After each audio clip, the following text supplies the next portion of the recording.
Hey, and welcome back to another episode of Love Restore. I am your favorite host, Marshaun Olaniyan, and you are listening to and or watching KCCR Brownstone Cityscapes Radio.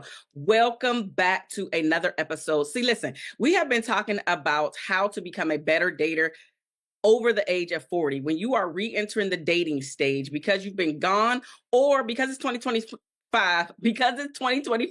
you want to do better, you want to attract better, you want to show up as better, you want to honor who you are and what you want, what you desire out of your life, and your relationship is no different. Now, I am Marshaun Olaniyan. I actually serve Black professional women and help them to show up differently in all of their relationships using tailored strategies so they can cultivate healthy relationships. That is outside of Love Restore. Yes, I am a coach and I help you to get you better first before you go out into the dating stage. Let's jump into today's topic of how to shift your dating expectations and what that is going to take. Because listen, as I just mentioned before, re-entering the dating scene after 40 is an empowering opportunity specifically for Black women to redefine what they truly want in a relationship. However, this requires shifting expectations to align with who you become over the years. Your life experiences, your emotional growth, and your understanding of yourself have evolved or should have evolved at this point, and so should your dating mindset. Clinging to outdated expectations can lead you to being frustrated or missing out on opportunities and or qualified men that you want to attract into your life. So shifting your perspective allows you to embrace dating with a renewed clarity, with even more confidence, and of course, purpose. So today we're going to talk about the why, the what, and the how to make the shift. So let's focus on why shifting your dating expectations is something that you need to do and to be aware of. Well, one of the first things that I just mentioned is that your life experiences, you have brought a lot to the table, and you don't want to just continue doing the exact same thing that you've been doing because maybe that thing has not been working. And I highly encourage you that it has not been working, which is why you're here today listening to this. And or you just may just be trying to be better and trying to up level. I get it. But at 40, you've likely experienced a lot of relationships, heartaches, or even significant life changes that have shaped who you are. Maybe at this point, maybe you're starting to be the caregiver to your parent or parents, right? Maybe you're now taking on the role of taking care of them because you're now 40 plus and they're obviously older than you are, right? And so holding on to these outdated ideas may lead you to unnecessary disappointment. That's not what we were trying to do. Another reason why, the second reason why you need to shift your dating expectation is because of your evolved priorities.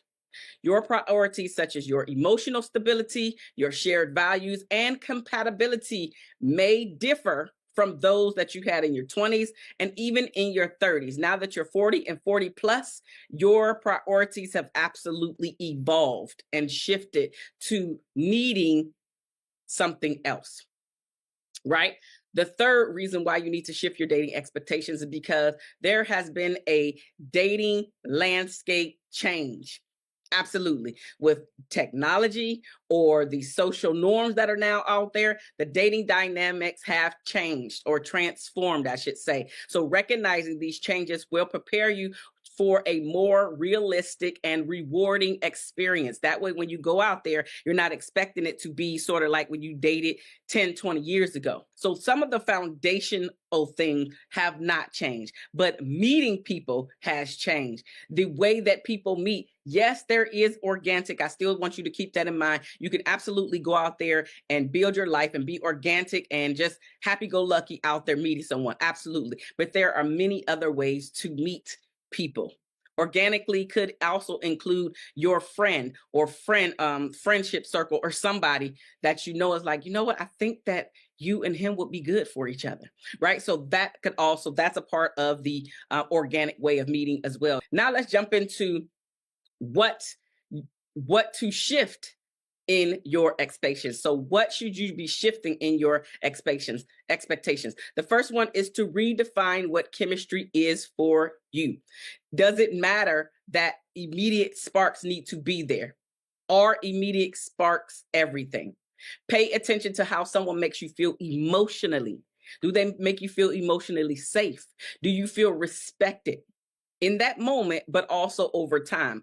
Are they just playing nice, playing like they could be respectful in the beginning when you first meet? Or is that a part of his character? So understanding what chemistry means to you, for you, because it's about you. The second area that you want to make sure that you shift is to focus on your core values over the surface qualities. Instead of prioritizing the superficial traits like how tall he is, how much money he got in his bank account, the type of vehicle that he drives, the neighborhood that he lives in, / the house that he has, all of that stuff, it does not matter if you're being disrespected. It does not matter all of the materialistic things that he can give you if he's never there with you / for you, with you physically, and then for you emotionally. None of what he has materialistic is going to matter when you are feeling sad and just need a hug. But because he is emotionally unintelligent, he can't lean in, he can't see, he can't sympathize or empathize with what you're going through, you still feel alone. None of that matters. The outward stuff that he can bring to the table, including but not limited to the size of his man downstairs and how good he can work the man. Okay? Because when you're feeling lonely, it don't matter. If he makes you feel awesome during the encounter, the sexual encounter, but then he gets up and leaves right away, when you only thing that you really wanted was to be held, to be able to have a deeper conversation, so you feel that you are heard, so the two of you can connect deeper than just sex. None of the materialistic things are going to matter. So I want you to start prioritizing and focusing on what are some of your goals and the goals that you share together as well as apart. What are some of those goals? What are your values? What is his values? And how will he become a part of the vision that you have for your life? Now, at some point, you do want to have a conversation with him to make sure that the vision that the two of you have for each other plays a part and that the two of you fit into one another's vision. But in the beginning, you want to have your own vision. You want to have your own vision, because if you want a deeper, fulfilling relationship and literally he only wants something to play with or somebody to play with, whatever, in that moment, y'all two are already on two different pages of a different book, not even the same book.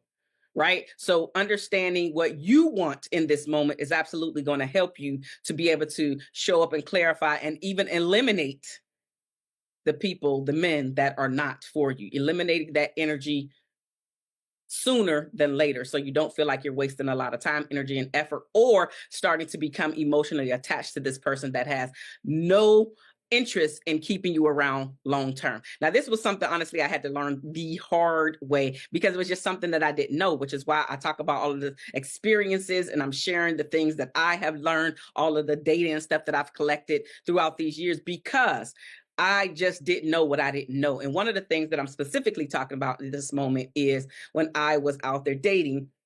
And I remember dating this one guy in particular, and a lot of his references to the future was always I. I didn't recognize it as a red flag because, number one, the terminology for me, red flag itself, was not something that I paid attention to. I just know that I felt like he was emphasizing the fact that this is what I want to do, right? I want to buy a house in this particular neighborhood. I want to drive this particular car. It was a whole lot of I. And then I realized, when a man really wants you in his life, he's not saying a whole lot of I for the future.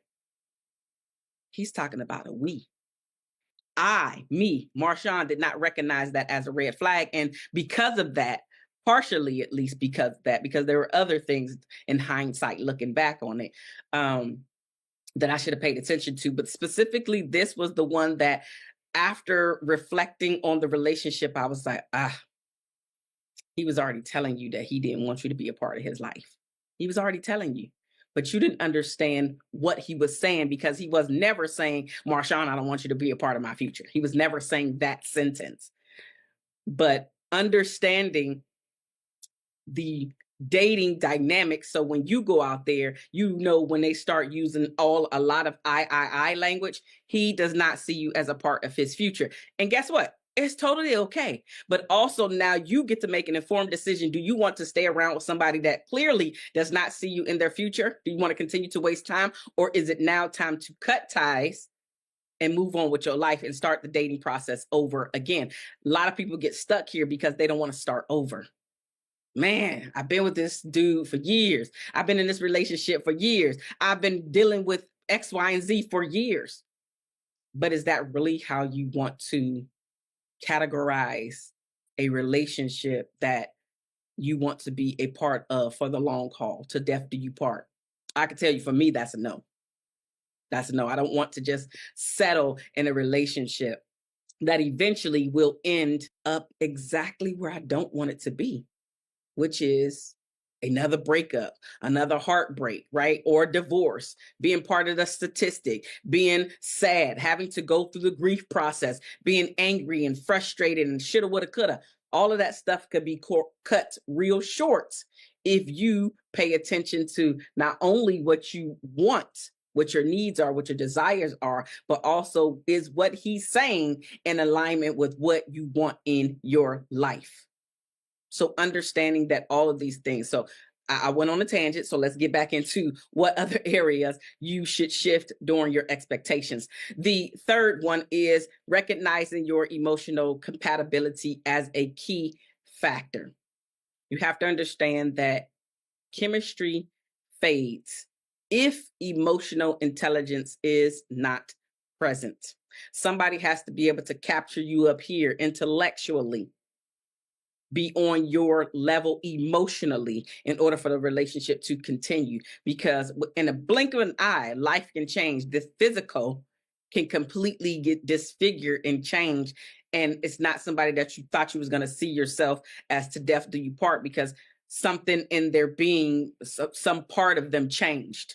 It could have been a really bad car accident and the body just completely shut down, or now they're paralyzed or disfigured, or maybe they have a stroke, right? Because we're getting older. So there are different things where if they don't have the emotional intelligence, that the chemistry is absolutely going to fade away. So recognizing your emotional compatibility early on is something that you need to pay attention to more often. And then also going with that, to make sure that you seek partners who can communicate effectively, listen with empathy, and handle challenges with maturity. If you find that this person, whenever they hear the word no, or when life does not go their way, because life be lifing with everybody, and he blows off the handle, he's really angry and mean and frustrated, he's kicking and punching things, think about if that's the type of man that you want in your life, around the family, around your grown children, but as well as your grandchildren and even your great grands, depending on how old you are and how young you started having babies. Okay, so we have to pay attention to the deeper of what's going on with the person, not just what's coming out of here and all of the beautiful things and how it's making you feel lovely and beautiful and in that moment, but every moment that you're in his presence. Because we can all play a part for a period of time, but at some point we have to take that mask off and become and show up as who we are. And if the man is pretending to be nice, pretending to want to hear you speak, pretending to make you feel seen or heard, pretending not to have anger issues, at some point, all of those things are going to come to the surface. And one of the reasons why I actually got a divorce is because my ex, and this was something that he never did before, and I didn't find out, unfortunately, until after I said I do, but his weapon of choice was the silent treatment. And there were many weeks and months, and it didn't start until, like I said, until after we're married, but it also did not start like right away. It started like around year two and a half, somewhere around there, because at some point that mask got to come off. And the way that he usually handles things was the silent treatment. But that wasn't something that he ever displayed to me before. So we dated for 2 years and then we were married for 2 years. So we were in our relationship for 4 years before his mask came off. We were married though. And unfortunately, it wasn't a behavior that he decided to change while we were married. And in those 2 years, well, that's a lie because it didn't start till after 2 years. We were married just under 5 years. And in that marriage, so the first 2 years were pretty decent. Okay, moving past that. So the first 4 years of being together, including the first 2 years of marriage, right? And then after that, the silent treatment and the time between the start date of the silent treatment and the end date of the silent treatment started to get longer and longer. So, and the first time he did it, it was probably like a couple days, and I was just like, "Hey," like I was going up to him, and I'm like, "Hey, what's up with you? Like, you gonna tell me what's going on? Because I'm a communicator. Like, what's actually happening?" We had never had any really big fallouts because that's really just not my area anyway. I usually like to talk through things to find out, to get to the bottom of it, to let's get to the root cause so we can stop dealing with the same thing. All the things that I teach and preach here is the very thing that I live to do. And so I was trying to do all of that. And like I said, a couple days, the next time it went to like a couple weeks, and then the next time it went to a couple months. Now, just think about being in a marriage, y'all conversing, y'all not having really big blowouts, and then year 2, but a total of year 4, because remember, dating 2 and now married 2. And then you start getting the silent treatment. And so each time the silent treatment happens, the distance gets bigger and bigger in between us not speaking. And then after a while, I started playing the game too. I never was the one who started the silent treatment, but absolutely, let's be real, I became the best at the silent treatment.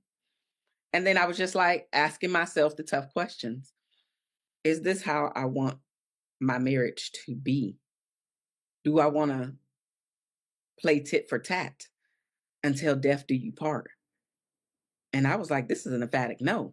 Like, if he never changes, Marshaun, is this what you are willing to be a part of until death do you part? And I was like, nah, I'm not. And when we had the conversation about a divorce, it was not a big fight being put up. But I was just like, aren't you tired? And honestly, this is what ended one of our longest silent treatments, is because I was like, aren't you tired? I'm tired. And I can't say that this is what I want to be a part of any longer. Because again, his behavior was not showing any change that he wanted to stop. There was like no forgivingness or him wanting me to forgive him. It was just kind of like, and I was like, okay, I got my answer. So you have to recognize these things in your dating process. Unfortunately, like myself, there may be some things that don't come out until after you say I do, which is why you try to learn as much about them as possible beforehand. You're never going to totally know a person. You're not, because you're evolving, things are changing, things are shifting. There may be some life catastrophes that happen while you're in the relationship that you never had to deal with before, and now you have to deal with them. So you're never going to know every facet of the person before you say I do, but you want to try as best you can to ask the questions, try to be in as many scenarios so you can get a as full of a picture of who you're marrying as possible. Like, I never once saw anything about the silent treatment. Never once before we got married. Never once before we got married. There was no clue. I knew that he could be a little petty, but that was, it was like, okay, well, all of us could bring something to the table. Okay, a little petty, but not like that was way over anything that I had ever imagined. And I had never experienced it before him. So I didn't even know people can actually do that. Okay, going too deep into that. Another thing you have to shift is your old dating patterns or your old relationship patterns. Be mindful of your past behaviors or the dynamics that didn't serve you. Stop doing the things that you know the other party or your exes were complaining about when it came to you being you. Stop doing those things, especially when you know that they weren't serving you. If you're a person that always yells, but every relationship that you're in, they're telling you that you're mean, you get really nasty, you just yell all the time. Those are key areas that you are weak in, that you need to strengthen before you start to date again. So be aware of your old patterns. You know, if you were not very embracing of the emotional side, because some women are not openly emotional and can't share the emotional side for fear of whatever. If that's your area, you need to strengthen that area and start being more emotional to the people around you that love you, that lets you know that this is a safe space. So you can start to do that, because when you're getting into a relationship, when you're getting into a marriage, you absolutely should feel safe with this person before you're saying I do.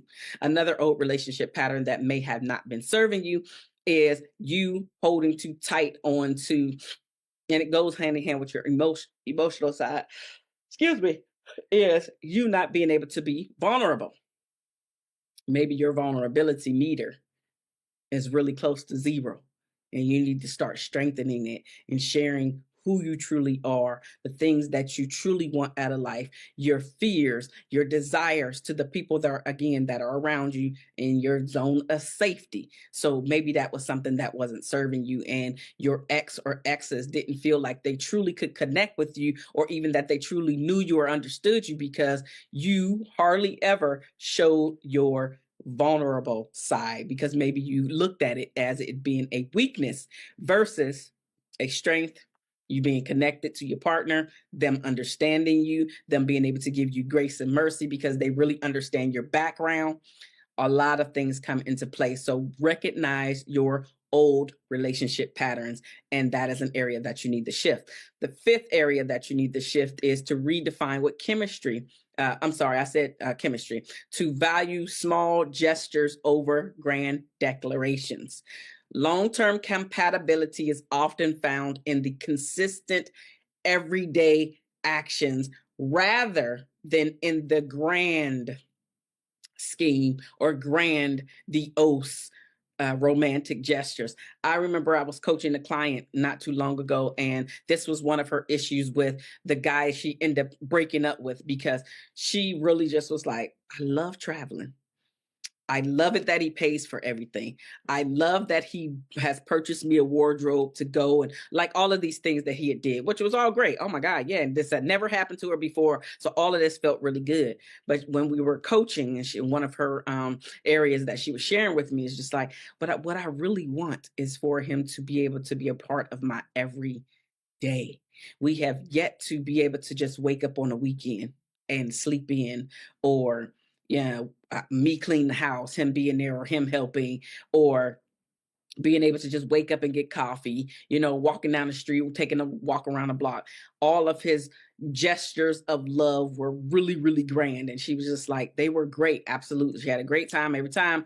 But her deep seated, what she was missing was the mundane, the everything. Another part that she was missing, without going too deep, was she felt like he wasn't really in a part or embedded in her son's life. And that was something that she paid attention to as well. She's like, okay, he's not really good at the everyday, and I don't feel like he has a really deep connection with my son. So now I have to figure out if this is a relationship that I want to stay a part of long term. Long story short, she did try it out for a while, and then she broke it off because he was like, okay, this is just a bit too much for me, and I don't see this going anywhere. I don't see him changing his mind about this. I don't see him changing his gestures toward my son, and so I have to do what's best for me and my son and my family. And they end up breaking up. So they're good if they're grand, but you really want to notice the small things, like when he goes to the store. Right? It could be very simple. When he goes to the store, does he just go and get something for him? Or does he bring something back for the two of you? Or at least call to say, hey, I'm getting X, Y, and Z. Would you like something? Hey, I'm at the store doing blah, blah, blah. Is there something that you need before I come? Or does he just go and get food for himself? He comes over, brings the food, but again, didn't call you and didn't even bring you anything. So he's just thinking about himself. He's just selfish. He's thinking about what he can get versus what he can give, and how he can serve you in the relationship. And relationships literally are about what you can give versus what you can get.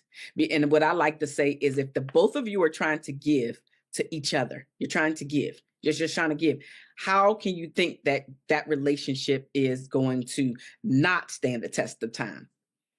Because it's not about yourself anymore. You're literally trying to live the day and or week and or month, right? And or year about serving, about giving. What can I do to please my partner today? But your partner is also doing the same thing. What can I do to please my partner today? And if the both of you are consistently doing that, it's a consistent everyday or very close to being everyday actions, then there is no way that the two of you will lose because you're so in tune. And when you wake up in the day, you're like, what can I do to serve him? And he's thinking, what can I do to serve her? That is the beautiful type of relationship that you want to be in. It still doesn't mean that everything is going to be perfect, but when there are rough times and when there are times when you feel like you want to bust them upside the head, there's no need for it because you're like, I'm mad at this joker today. I am not happy. But overall, there is no other person that I want to do and build life with other than this joker right here that I'm pissed off with in this moment. Right? So now let's move on to how to shift your expectations. How to shift your expectation. The first way is to embrace the journey. You have to understand that dating is it's a journey. It is not a destination. So you have to approach dating with curiosity rather than pressuring yourself. Where's this going? Where's this going? See each interaction as an opportunity to learn, to connect, and to grow. Connecting is with the other person, but you can also find something to connect to yourself. What are you learning? You're learning something about him, but you can also learn something about yourself. It may be the habit, it may be the behavior that he's displaying that you want more of, or you like, no. That growing is being able to recognize the red flags a lot sooner versus spending weeks, months, years with this person only to still end up in a breakup, a heartbreak, having to go through all of the ups and downs and the woe was me. Shift your expectations. That's how you shift them, embracing the journey. A second way to shift your expectations is to practice patience. Sis, remind yourself that finding the right person takes time. And I should say the right person finding you takes time. All of it takes time. Nothing about this happens overnight. So avoid rushing into this to fill a void and instead focus on building meaningful connections at your own pace. Focus on building meaningful connections at your own pace. This is something that you're going to want to do. You're going to be happy that you took the time to do this. And you're going to be like, okay, I see where this is going. I see how it's making me feel. You're able to take the time out to reflect on and allow your endorphins to get settled down so you can clearly see who this person is and how they are showing up. So before we go, I'm going to give you some quick journal prompts. So in your time, if you want to come back or if you want to listen to this now, do a voice of like a, what do they call it? Voice record or whatever, record this so you can journal the questions later on in your time, because maybe you're driving or maybe you're busy doing something, washing dishes, cooking dinner, etc. So just give yourself some time. The first question is, what qualities in a partner are truly essential for you to feel fulfilled? I'll say that again. What qualities in a partner are truly essential for you to feel fulfilled? The second question is, what expectations are realistic and which might I need to adjust? What expectations are realistic and which might I need to readjust or to adjust? The third question is, how do I handle disappointment when someone doesn't meet my expectations? How do I handle disappointment when someone doesn't meet my expectations? Those are the three questions for you to journal just so you can get some insight, become more aware of how you're showing up currently and how you want to show up in the future. This is absolutely going to help you with clarifying your roadmap. So when you do get back out there into the dating stage, these are areas that you have already thought about. So when you're able to ask thought-provoking questions, now you're able to answer them because you've done the work. But also then you get a chance to see if this person really does meet your requirements, and that you're not just going along with his flow because he decided to pay you some attention